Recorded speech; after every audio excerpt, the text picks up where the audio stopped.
Arabian സംസ്കാരം കേരളത്തിൽ വിശിഷ്യ കോഴിക്കോടിൽ അടിച്ചേൽപ്പിക്കുന്നതായി കാണപ്പെടുന്നു. ഇല്ലല്ലോ, എനിക്ക് തോന്നിയിട്ടില്ല അടിച്ചേൽപ്പിക്കുന്നതായി. എനിക്ക് അജാതി അടി ഇതുവരെ കിട്ടിയിട്ടില്ല. ഞാൻ ഈ കോഴിക്കോട് തന്നെ ജീവിക്കുന്ന ആളാണ്. അറേബ്യൻ സംസ്കാരത്തിൽ എത്രയോ മഹിമകളുണ്ട്, എത്രയോ നന്മകളുണ്ട്. എന്തൊരു നല്ല വ്യവഹാരമാണെന്നറിയാം. ഭൂരിപക്ഷം ജനങ്ങളും വളരെ ശാന്തശീലരും വളരെ സ്നേഹത്തോടു കൂടി പെരുമാറുന്നവരും ഒക്കെയാണ് നമ്മൾ അനുഭവിച്ചിടത്തോളം. അതല്ലേ പറയാൻ പറ്റും.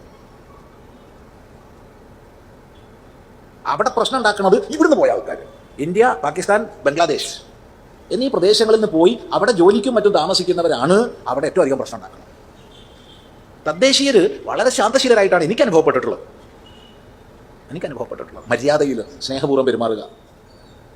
അതുകൊണ്ട് ഈ അറേബ്യൻ സംസ്കാരം എന്നൊക്കെ പറയുന്നതിനോട് ഞാൻ കുറ്റപ്പെടുത്തി പറയുന്നത് ശരിയല്ല.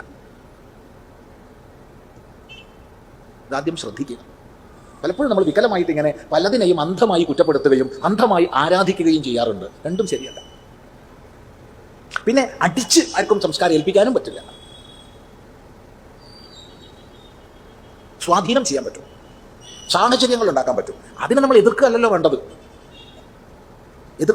പിന്നെന്താ വേണ്ടത്? അതിനേക്കാൾ പ്രഭാവം ഉണ്ടാകുന്ന രീതിയിൽ നിങ്ങൾ ആഗ്രഹിക്കണേ ചെയ്തോളൂ. അതൊട്ട് ചെയ്യുകയില്ല, ഈ ചെയ്യുന്നതിനെ കുറ്റം പറയുകയും ചെയ്യും.